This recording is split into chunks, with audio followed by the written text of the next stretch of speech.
Estamos no ar. Claquete. Entre a claquete. Bateu. Oi, pessoal do Facebook, do YouTube, aqui na TVT e no Jornalistas Livres. Muito obrigado por fazer conosco o Melhor e Mais Justo, como vocês têm feito toda quinta-feira. Vocês já sabem, podem mandar perguntas, comentários, porque na medida do possível eu vou colocando na roda, é assim que vocês participam e nos ajudam a fazer o programa. Além disso, a gente depende de vocês também para compartilhar, fazer bombar o programa aí nas redes, compartilhem com os amigos, avise para quem não pode assistir agora, a gravação agora à tarde, avise que hoje, às 22 horas, na TV aberta, 44.1 TVT, o programa vai ao ar na íntegra, tá certo? Sem o making off, sem o intervalo que você assiste aqui com a gente, faz com a gente aqui na gravação. Na TV aberta vai seguir esses elementos, né? Mas vai o debate inteiro. Hoje a gente tem um debate muito importante, de novo, em cima dos fatos que estão acontecendo no país, e nós vamos discutir a Petrobras, o que está acontecendo com a política de conteúdo local, o que está acontecendo com uma espécie de privatização pouco disfarçada, eu diria disfarçada, mas está um pouco disfarçada, quer dizer, nas alterações, às vezes, inclusive, sem muito respaldo legal para transmitir campos de petróleo para as internacionais, para as petroleiras internacionais, estrangeiras. Você tem uma série de questões que estão rolando na Petrobras e que são, no mínimo, para falar o mínimo, são polêmicas. Eu estou aqui com 3 convidados que sabem tudo do assunto, eu vou apresentá-los devidamente daqui a pouquinho, na hora que a gente começar os blocos do programa, vocês vão saber quem é e vão ver o quão importante é o programa de hoje para a gente se informar melhor e para a gente distribuir essa informação nos nossos meios, nos nossos grupos, seja na rede, no trabalho, na escola, no chão da fábrica, enfim, na família, com os amigos, porque a gente precisa estar posicionado para poder defender a democracia no Brasil, defender o patrimônio nacional, enfim, poder interferir no futuro do país, futuro que tem sido ameaçado por uma situação muito complicada no campo político, no campo institucional, no campo econômico nos últimos anos. Você sabe disso tanto quanto a gente. Então é isso aí, muito bem-vindos, obrigado por nos ajudar a fazer o programa, espero as colaborações de vocês, tudo que eu conseguir colocar no debate aqui, que der tempo, eu coloco, você sabe, e vamos nessa, vamos junto.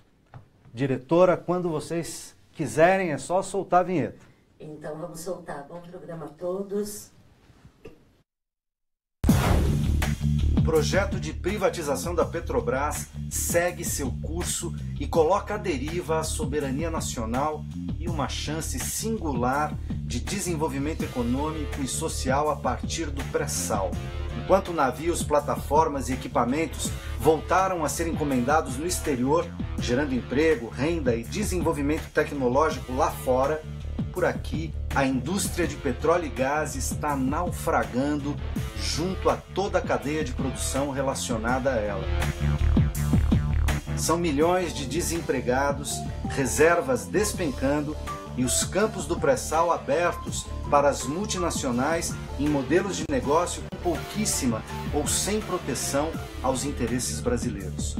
Sob a batuta de Pedro Parente, a Petrobras, que já foi esteio do desenvolvimento industrial brasileiro, responsável por uma cadeia de mais de 5.000 fornecedores nacionais e estrangeiros, corre o risco de se transformar em simples base para a exploração de produto primário.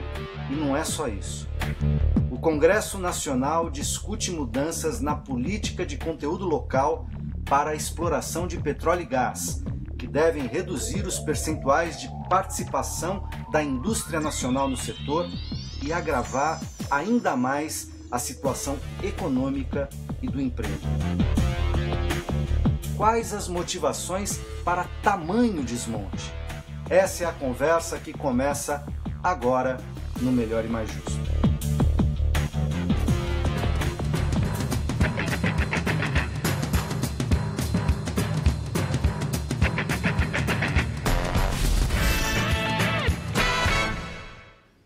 Olá, bem-vindo ao Melhor e Mais Justo.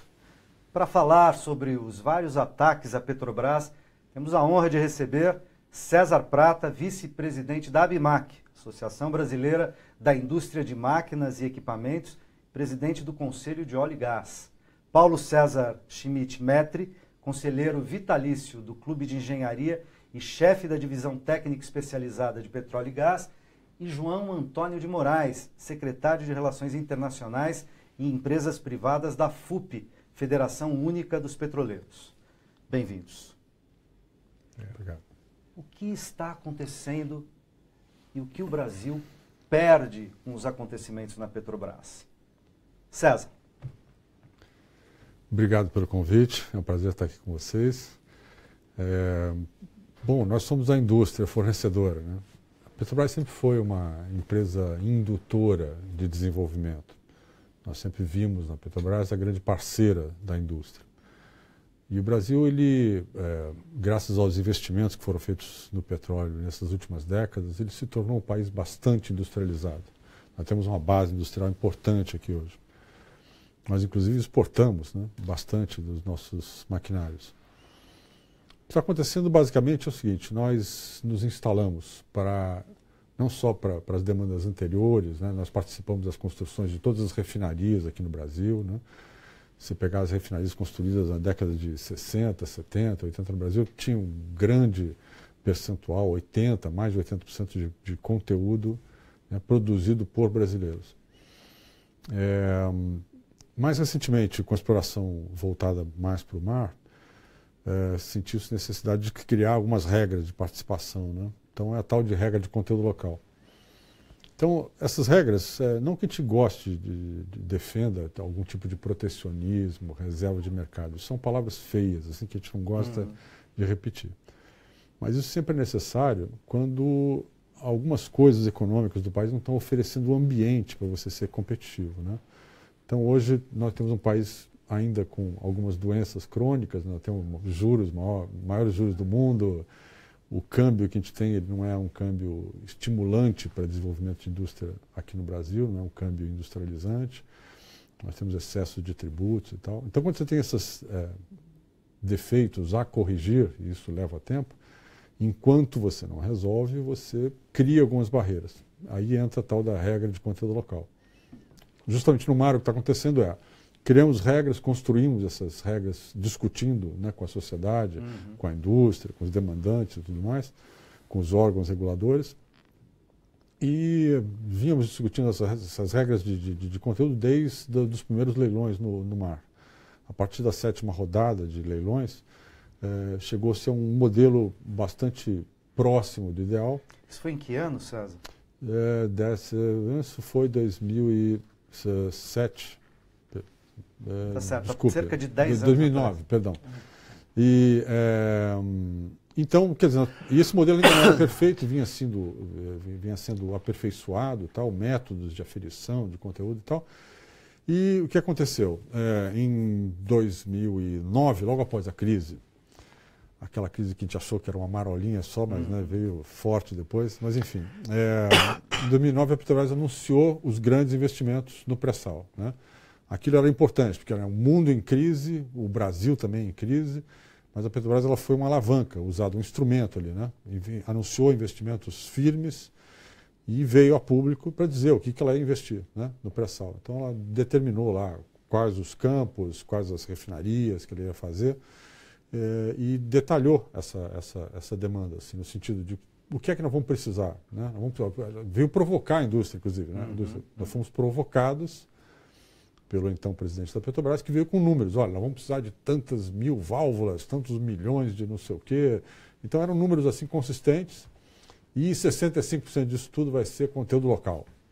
Então, quer dizer, era um número muito fácil para a gente calcular o que ia precisar fabricar aqui. Então, a partir daí, começamos a investir para atender esse anúncio, essa nova demanda. Então, nos preparamos e, bom, o tempo passou, as coisas que aconteceram nesse período todo, né, estamos todos cientes, e o que aconteceu? Esse novo governo, ao assumir o comando da Petrobras, é mais ou menos como se chegasse para a gente e dizer o seguinte: olha, aquilo tudo que a gente falou lá era brincadeira.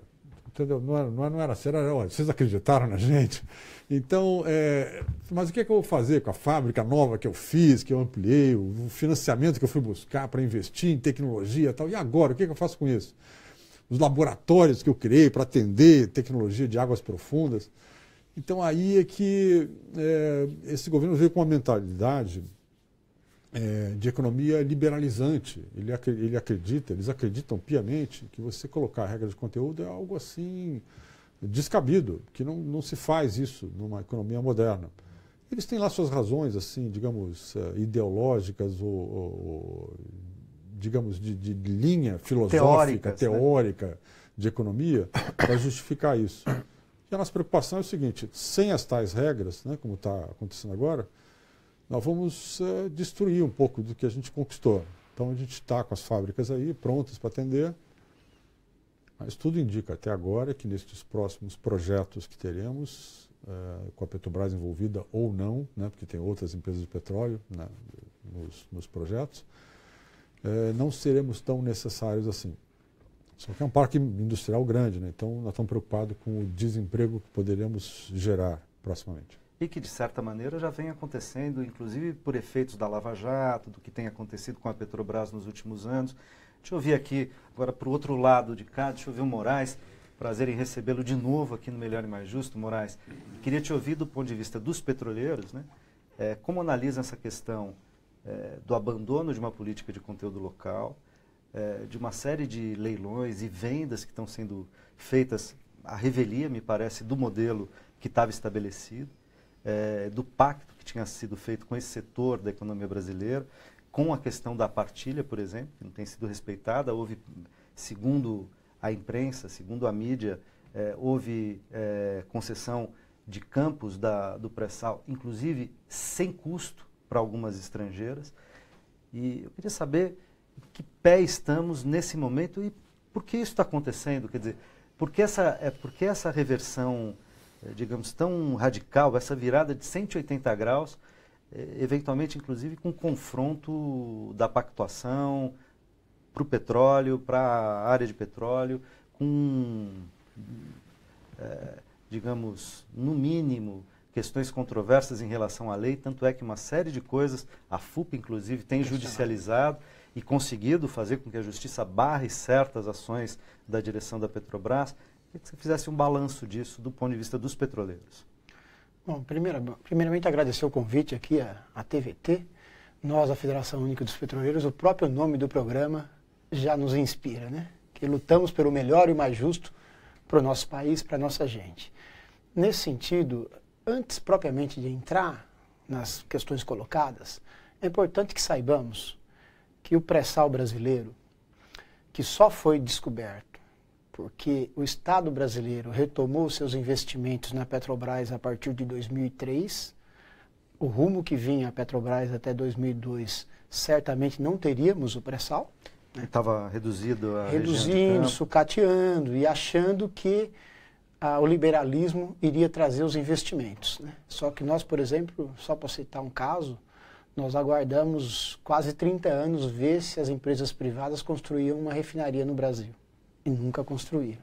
Né? Então nós chegamos ao pré-sal graças à retomada dos investimentos do Estado brasileiro a partir de 2003. E Moraes, salvo engano meu, durante o governo do presidente Fernando Henrique, houve uma restrição da exploração e da prospecção de petróleo em relação ao mar, né, à bacia de Campos. Então outras áreas não estavam sendo prospectadas. Exatamente. Houve essa restrição à ação da Petrobras. Só para termos uma ideia, o primeiro poço que confirmou a existência do pré-sal, ele custou ao Brasil 200 milhões de dólares. Nenhuma empresa privada faria esse investimento. Então não é nenhum exagero de petroleiro dizer que sem a Petrobras e o Estado brasileiro, o nosso povo não teria o pré-sal. E o pré-sal certamente é o maior bem natural que nós temos na atualidade. Né? Dizendo para isso, imediatamente eu relembro que o pré-sal, a natureza levou 150 milhões de anos para fazer. Na verdade, era quando os continentes estavam juntos, no que era conhecido como a Pangeia. Uhum. Então perguntamos sempre o seguinte: que direito teria uma geração de gastar um recurso que a natureza levou 150 milhões de anos para fazer sem estruturar o país? Nenhum. Não temos esse direito. A nossa geração não tem esse direito. E como se estrutura uma nação a partir de um recurso natural? Com o planejamento da sociedade através do Estado. Diferentemente do César Prata, a quem eu saúdo, a quem saúdo também o Paulo Metz, que está conosco, nós, trabalhadores, somos muito céticos em relação ao neoliberalismo. E somos céticos por quê? Porque o modelo liberal ele é muito teorizado. Mas qual a prática? Qual o modelo neoliberal que deu certo no mundo? Quando olhamos a história da humanidade, a gente vai perceber que não tem nenhum lugar que deu certo. Na década de 80 até podia se imaginar. Mas o que aconteceu? O que nós vivemos em 2008? 2008 caiu o muro do neoliberalismo. Porque toda aquela onda liberalizante desembocou na quebra do Lehman Brothers, na quebra da economia em muitos países. E os países que saíram melhor daquela crise, muitos não saíram ainda, foram os países que liberalizaram menos. E a grande nação do planeta, para ela poder passar para aquilo de uma maneira menos forte, menos pesada, o que ela fez? O bom e velho Estado investiu. Inclusive, estatizou, né? Os Estados Unidos estatizou a General Motors. A General Motors, por exemplo, para depois devolver ao mercado. Foram 50 bilhões de dólares despejados na General Motors. Eu costumo comparar, internauta, a importância da General Motors para a economia americana e a importância da Petrobras para a economia brasileira. Costumo fazer essa comparação. Pois bem, os dados dispostos aí na web não são dados locais. Então eu olhei a General Motors mundial, como olhei a Petrobras mundial, digamos. A General Motors mundial, ela tem uma importância para a economia americana de 5 vezes menos do que tem a Petrobras para a brasileira. 5 vezes menos. Poderemos olhar ainda para a Volkswagen, por exemplo. Quando a Volkswagen passou por uma dificuldade recente grande, em função daquela maquiagem dos escapamentos e tal. Dos softwares de controle. Ninguém viu a Angela Merkel vir a público defenestrar a Volkswagen. Muito menos Obama fez isso com a General Motors. Mas, infelizmente, no nosso Brasil, nós assistimos a grande mídia, evidentemente não a nossa TVT, mas a grande mídia, atacar a Petrobras cotidianamente há muito tempo, como se a Petrobras fosse mal para o Brasil. Né? Então, realmente, a situação que nós estamos ficando é muito complicada. Mas, retomando ao nosso tema, eu dizia, com um recurso como o pré-sal, necessariamente nós temos que olhar para gerações futuras. Sem conteúdo nacional, não há como olhar para gerações futuras. Todas as nações que se desenvolveram a partir de um recurso natural se desenvolveram fazendo exigências de quem fosse fazer os investimentos para desenvolver a economia local.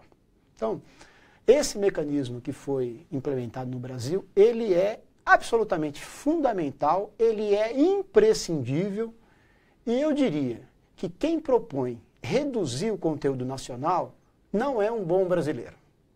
Não tenho dúvida disso. Mas mais do que não ser um bom brasileiro, é um mecanismo que não deu certo em lugar nenhum. As nações que pregam para as outras o liberalismo não as aplicam. Para si mesmo. Para si mesmo. Então eu tenho dito, nosso internauta, que mais do que fazer o que manda o irmão do norte, nós precisamos fazer mais do que eles fazem. Acabamos de observar agora há pouco tempo, os Estados Unidos proibiu a Ford de fazer investimentos no México. E obrigou a Ford a investir lá, nos Estados Unidos. Enquanto nós, brasileiros, pegamos a Petrobras e a nossa cadeia do petróleo e abrimos ao mundo para que tudo seja feito aqui. Então, enquanto trabalhador desse setor, e não à toa, eu compareço aqui com essa camiseta, porque nós assistimos o que representou as privatizações para o nosso país nas décadas de 80 e 90. Foi, na verdade, uma tragédia. Nós passamos por um processo de desindustrialização. A indústria já representou 40% da nossa economia, hoje representa pouco mais de 10%. As nossas estatais privatizadas, eu quero pegar para passar para os meus companheiros de bancada aqui mais rápido, eu quero lembrar o que aconteceu com a Vale do Rio Doce. Hoje a indústria brasileira, o automóvel brasileiro, ele é mais caro, ele é menos competitivo no mercado internacional pela privatização do Parque Siderúrgico Nacional. Porque o aço subiu muito no mercado brasileiro. E outros setores, a nossa energia elétrica. Nós que tínhamos a energia elétrica das mais baratas do mundo, após a grande onda de privatizações, hoje nós temos a energia elétrica mais cara do mundo. Apesar de termos um modelo hídrico, uma energia que tem geração barata, mas tem a venda cara em função das privatizações. Então é isso que eu chamo a atenção, a gente pode aprofundar melhor. Aprofundaremos. Paulo, entrando no debate, sei que o Paulo chegou aqui afobado, porque atrasou o avião vindo do Rio de Janeiro, mudaram ele de voo e tal. É um prazer tê-lo conosco, muito obrigado pelo esforço, inclusive para conseguir chegar aqui em São Bernardo do Campo para o programa, para a gravação de hoje. Não podia perder essa oportunidade. Obrigado a vocês. E eu queria ouvir a tua avaliação, inclusive do ponto de vista do Clube de Engenharia, do ponto de vista técnico, do que está se passando nesse jogo, ao mesmo tempo, de concepções teóricas, de concepções do negócio e de posições políticas, ideológicas, de disputas sociais por dentro da Petrobras. Além dos problemas jurídicos que a gente nem tocou e que também, de certa maneira, fragilizaram muitíssimo o debate técnico e político em torno da companhia, né? Eu gostaria de fazer uma análise, mas de um ângulo de uma visão mais acima. O que aconteceu no nosso país foi a descoberta do pré-sal. Se não tivesse descoberto o pré-sal, talvez a Dilma tivesse continuado a presidente, talvez não tivesse ocorrido o golpe. Com o pré-sal, a ganância para a participação dele, para o uso dele, para usufruir dos benefícios dele, ficou muito alto em todas as empresas e países capitalistas do mundo. Então, provocaram uma crise política para excluí-la, à medida que ela tinha conceitos nacionalistas. E eu discordo um pouco, Pedro, que o governo atual, César, desculpe, que o governo atual seja neoliberal. Não é só isso, não. Ele é neoliberal e entreguista. Talvez seja bom a gente rotular as coisas muito corretas, porque poderia haver um capitalismo brasileiro e ele ser neoliberal entregando para o capital nacional. Mas não, ele faz questão do capital estrangeiro. Na hora de ir para a Coperj, só pode empresa estrangeira. Bem, então foi isso que aconteceu no país. Uma descoberta, o João já falou, mas uma descoberta dessa magnitude, ela pode significar, bem aproveitada, muito usufruto para a sociedade brasileira. Pode significar um salto de IDH, o Índice de Desenvolvimento Humano. E estava se arquitetando para isso acontecer. O contrato de partilha tinha lá o Fundo Social, que tinha 6 aplicações do dinheiro que fosse recolhido para ele, que era saúde, educação, ciência e tecnologia, meio ambiente e mais 2 que eu me esqueci agora. Enfim. Então esse debate simplesmente desapareceu. Desapareceu. Né? Como o modelo de partilha, ainda que de maneira não explícita, está sendo abandonado e a ideia de parte dos recursos virem para o desenvolvimento social saiu do debate da Petrobras, né? Saiu do debate público sobre a Petrobras. Então, o que se tramou foi a destruição de todos os mecanismos que permitiriam a transferência dessa grande riqueza que nós temos, que é o pré-sal, para os benefícios para a sociedade brasileira. Toda a arquitetura que foi feita para permitir essa transferência está sendo derrubada, está sendo destruída. O conteúdo local está dentro dessa arquitetura. O conteúdo local, por incrível que possa parecer, surgiu, eu acho que foi reivindicação do empresariado de vocês, porque surgiu dentro do governo Fernando Henrique, numa época bastante liberal, mas houve a adoção desse conceito. E engraçado, está sendo destruído também por neoliberais. Engraçado não, triste, né? Curioso, então, né? Para responder a sua pergunta, nós teríamos que lutar em todas as frentes possíveis e imaginárias, esclarecendo a população, explicando a necessidade desses instrumentos para trazer benefício para a sociedade e torcer para que a sociedade fique mais consciente e consiga votar melhor, não ir na onda da mídia entreguista e passe a ver mais o seu programa, por exemplo. O nosso programa. César, a gente tem visto que parte dos argumentos da venda de ativos, por exemplo, da Petrobras, da discussão da venda de novos ativos, da distribuidora e assim por diante, de campos, etc., eles estão baseados no que teria sido os prejuízos dos últimos anos e por conta, digamos, dos desfalques na Petrobras vindos da tal corrupção. Né? Isso que a Operação Lava Jato tem investigado nos últimos 2 anos. Estima-se, alguns falam em 8 bilhões de reais que teriam sido drenados da companhia para a corrupção, para as propinas, etc. Outros dizem que esse número é muito maior, outros dizem que é menor. Etc. De todo modo, o porte da Petrobras, ainda que estivesse sendo sangrado há muitos anos, né? Há quem diga que essas questões já aconteciam no governo militar, né? Nos contratos, etc. Mas, ainda que ela tenha se intensificado em algum momento, enfim, justificaria a necessidade de venda dos ativos, de abrir, de diminuir o conteúdo local, de abrir a possibilidade, inclusive por preços. A gente viu a França festejando o valor pelo qual ela comprou um campo no pré-sal brasileiro, dizendo que foi um negócio da China, né? Não foi nem da França, foi da China, nem do Brasil e tal. É possível dizer que a Petrobras, por conta desse tipo de desvio, né? Que a Lava Jato apura, ela tinha essa fragilidade que, diante disso, ela estaria efetivamente condenada e precisa agora se desmontar, se vender por partes.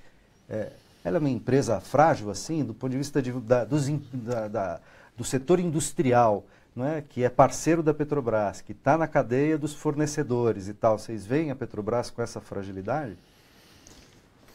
De fato, esse desmonte ele é bastante cruel, na nossa opinião, porque a Petrobras tinha uma vantagem competitiva em relação ao resto das petroleiras do mundo. Era uma das poucas empresas de petróleo verticalizada. Ela tinha todas as atividades ligadas ao petróleo debaixo do mesmo guarda-chuva. Ou seja, o sujeito não está só extraindo petróleo lá, ele está também refinando, processando, está transformando em produtos derivados de plásticos e tal. Então, ela não era uma empresa de petróleo mais, era uma empresa de energia, exatamente. Então, a abrangência da atividade dela deu uma capacidade, um poder que era inigualável. Não tem nenhuma empresa de petróleo no mundo que tinha essa envergadura. Você imagina, uma empresa de petróleo, ela está ligada a esses riscos do sobe e desce, do preço do barril, vamos investir, não vamos mais, a ação sobe, dispara, desce. As instabilidades geopolíticas, a Petrobras ela tinha a vantagem de estar isenta disso. Quando você imagina que ela tem um tentáculo, por exemplo, como tinha até há pouco tempo, em fertilizantes para o mundo agrícola. Então ela tem uma planta de fertilizantes, né? Por que nós fizemos isso? Eu queria comentar, porque é um dos desmembramentos que a gente está sentindo muito fortemente. O Brasil ele é dependente de uma matéria-prima para fazer o fertilizante para plantar a comida do brasileiro. Essa dependência é meio chata, assim, estrategicamente você pensando, né? Por que um país tem que depender de um produtinho para botar comida na mesa, no prato daqui do trabalhador? Então, vamos sair disso, né? E aí criou-se esse projeto de fazer as plantas de fertilizante, as UFNs, Unidade de Fertilizante Nitrogenado. É a matéria-prima para fazer o fertilizante. Então, criou-se um projeto para fazer várias unidades nesse sentido e estavam aí andando já, alguns concluídos, quase acabando e tal. Mato Grosso. Pois é, isso não é um investimento assim que você faz porque você quer ver o lucro dele imediato no seu caixa. Era digamos, o país pensando lá na frente, né, estrategicamente, em não depender de terceiros numa coisa tão importante. Né? Uhum. Então, essas plantas vinham sendo construídas. Com essa nova gestão, o que aconteceu? Que lucro dá isso? Qual o resultado? Como é que faz para botar isso para operar? Interessa ou não interessa? Não interessa. Vamos vender. Mas espera aí, vamos vender para quem? Ah, não sei, chinês, qualquer que esteja interessado. Então, quer dizer, mas o conceito de se fazer uma planta dessa era justamente para não depender de terceiros, né? Para ter isso sob controle nosso, né? De uma empresa que tem um controle do Estado, né? Para manter as coisas entre nós, né? Mesmo que seja uma empresa de capital aberto, não faz mal. A presença do governo lá é importante, né? É estratégico. Então, esse tipo de filosofia, né, de não pensar nos interesses nacionais, mas nos interesses do caixa da empresa, geraram um desconforto muito grande no setor. Né? Porque, veja o caso das refinarias, por exemplo, né? Que hoje tem uma deficiência de refino no Brasil. Então, nós estamos com uma produção de petróleo, pré-sal, graças a Deus, segurou metade do nosso consumo hoje já, mas nós temos uma deficiência de refino. Nós estamos importando gasolina, importando querosene de aviação. Mas espera aí, o petróleo é uma coisa barata no mundo hoje, né? Está aí em baixa, tal, né? E justamente nós estamos colocando todo o esforço lá e não no refino que tem algum valor agregado. Ok, é uma decisão empresarial um pouco estranha, né? Mas de fato as refinarias de que nós tanto precisamos estão congeladinhas aí. O segundo trem do Renest lá, está lá, não sai, não anda, né? A primeira parte foi concluída razoavelmente, mas não está completa ainda. Então a segunda etapa não tá saindo da gaveta. O Comperj, que foi um investimento imenso ali e tal, está parecendo uma cidade fantasma ali no entorno. É uma pena que aquilo esteja nesse estado, né, não esteja investindo. Né?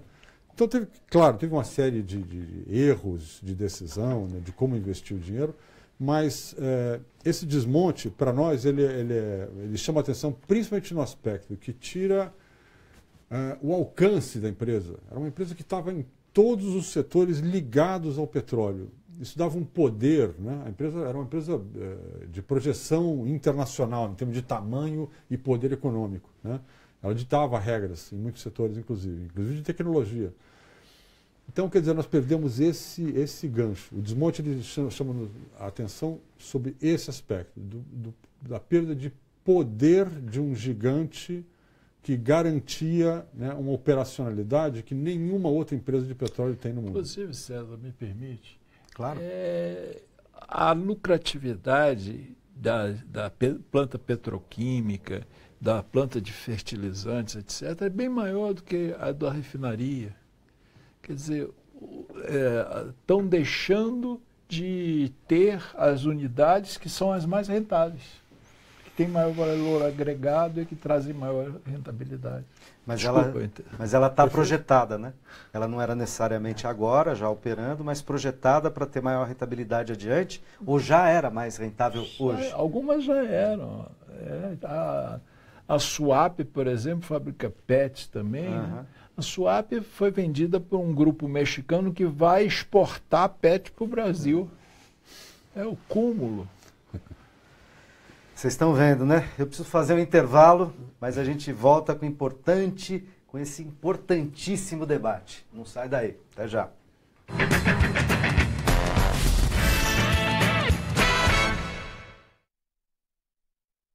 Do Facebook é o seguinte, a gente teve um problema aqui Paulo, pode levantar? O Paulo precisa fazer uns ajustes técnicos aqui, vai sair do estúdio um minuto, mas já volta. E pessoal do Facebook... a gente teve um problema aqui no tablet com o envio das perguntas e comentários de vocês. e por isso que eu não consegui fazer perguntas dos internautas no primeiro bloco. Agora o pessoal da TI está descendo aqui para o estúdio para olhar e ver se conserta isso aqui para eu poder receber as perguntas de vocês. Então peço desculpas, mas já adianto que vou abrir o segundo bloco colocando as perguntas dos internautas na roda, tá bom? Enfim, né? Assunto complexo com um monte de coisas sobre as quais a gente gostaria de conversar e a gente vê que tem que recortar alguns elementozinhos para a gente poder entender um pouco esse jogo e focar o debate em alguns aspectos. A gente está concentrando aqui o debate em torno dessa questão do conteúdo local, embora, como vocês viram na fala do Moraes, do Paulo, do César, há uma série de outras variáveis muito fundamentais que precisam ser entendidas. Não vai ser possível fazer isso tudo no escopo de um único programa, mas você deve ficar atento, procurar na internet, entrar na sua busca, e há uma série de documentos, artigos, matérias, explicações que estão rolando por aí e que a gente precisa se apropriar para poder dar conta de entender o complexo jogo que está sendo jogado na Petrobras, né? E, enfim, não é pouca coisa o que está se fazendo no Brasil. A gente tem visto, por exemplo, algumas medidas no campo econômico do número de empregos já perdidos na Petrobras nos últimos 2 anos, né? 2 anos e pouco.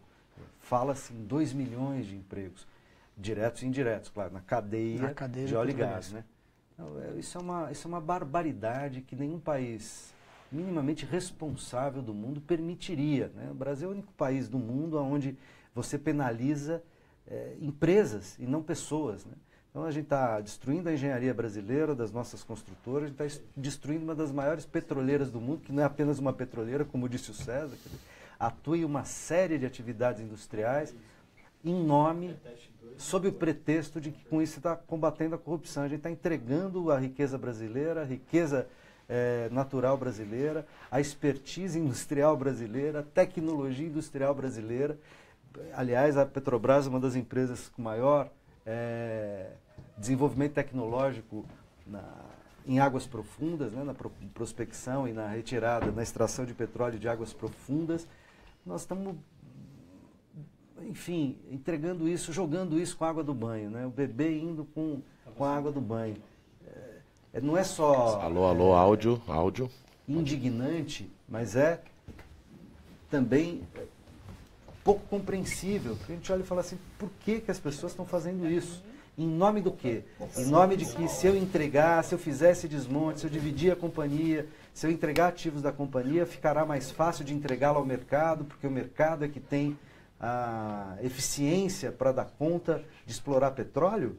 Ora, se fosse assim, a Petrobras não seria uma das maiores petroleiras, das maiores empresas de petróleo do mundo. E, aliás, em vários países a gente tem empresas que são estatais ou mistas, com capital estrangeiro, inclusive nos Estados Unidos, né? E esse debate lá não é nem colocado nesse campo ideológico, muitas vezes, que se faz no Brasil, que me parece um equívoco, por um lado, e que é facilmente utilizável como pretexto para fazer o que está sendo feito, né? É uma loucura. Agora, ó, funcionou meu tablet, já tenho aqui...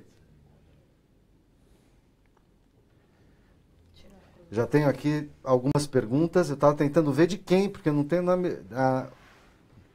Antes de entrar no Facebook, podíamos falar um pouquinho dos pretextos ainda, utilizados para isso? Oi? Podemos falar um pouquinho sobre os pretextos que estão sendo utilizados antes de entrar nas claro perguntas? Que pode, claro que pode.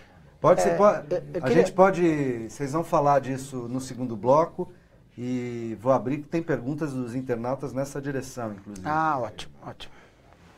Eu queria lembrar aqui para o nosso internauta que está acompanhando, e podemos aprofundar a hora que estiver no ar, que é passada uma imagem para a opinião pública e que acaba sustentando as teorias que não são verdadeiras, de que seria imperioso, imprescindível trazer empresas estrangeiras, porque a nossa Petrobras não teria mais condições de fazer os investimentos.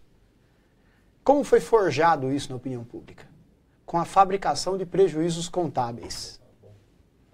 Todas as empresas de petróleo do mundo passaram com dificuldade quando o petróleo sai de $100 o barril para 30. Isso é absolutamente verdadeiro. Agora, em nenhum desses anos, depois dessa queda do barril do petróleo, a nossa Petrobras fechou no vermelho. O vermelho da Petrobras, ele é fabricado. Nos últimos 3 anos, a empresa fechou num prejuízo contábil que não é real. Por que não é real? Porque nesses 3 anos não teve um ano sequer que a Petrobras faturou menos do que precisava pagar e do que precisava investir. E por que deu prejuízo? Porque desvalorizaram o patrimônio da companhia e abateram essa desvalorização do lucro que ela teve durante 3 anos seguidos. O primeiro ano, em função dessa queda que eu citava, de 100 para 30 dólares o barril, 90% das petroleiras mundiais fizeram. No segundo ano, menos de 50 fez. Isso falávamos em 2015. Em 2016, quase nenhuma fez. E a Petrobras fez. Então, enquanto trabalhador dessa empresa há mais de 30 anos, eu afirmo para o nosso internauta, a Petrobras não está quebrada. A Petrobras não teve prejuízo.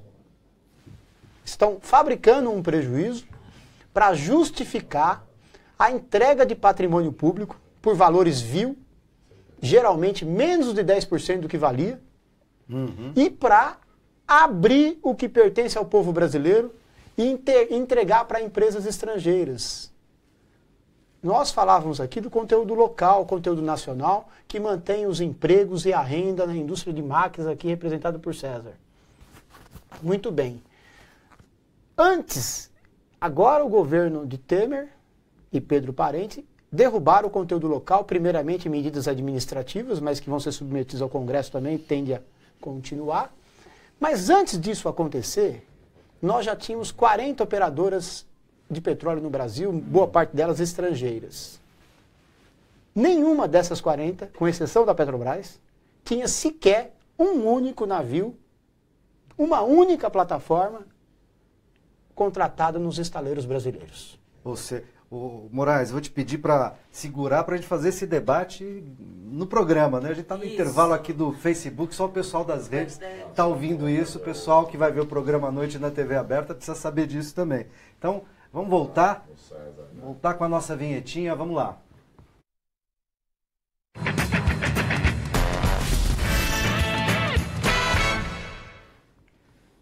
Estamos de volta.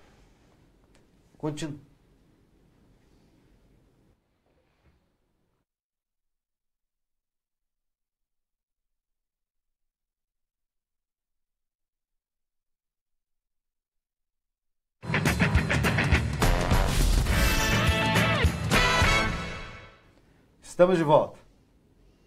Continuaremos a entregar um bem tão estratégico como o petróleo nacional? Essa é a conversa aqui hoje no Melhor e Mais Justo. Participam comigo César Prata, vice-presidente da ABIMAC, Associação Brasileira da Indústria de Máquinas e Equipamentos, e presidente do Conselho de Óleo e Gás. Paulo César Schmidt Metri, conselheiro vitalício do Clube de Engenharia e chefe da Divisão Técnica Especializada de Petróleo e Gás, e João Antônio de Moraes, secretário de Relações Internacionais e Empresas Privadas da FUP, Federação Única dos Petroleiros.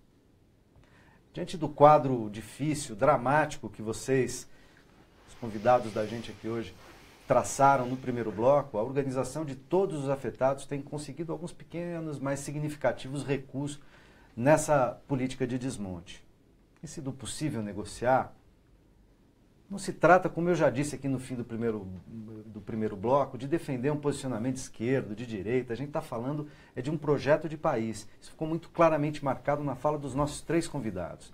Projeto de soberania do futuro do Brasil em um mundo com questões geopolíticas bastante complexas, só para citar um exemplo, né?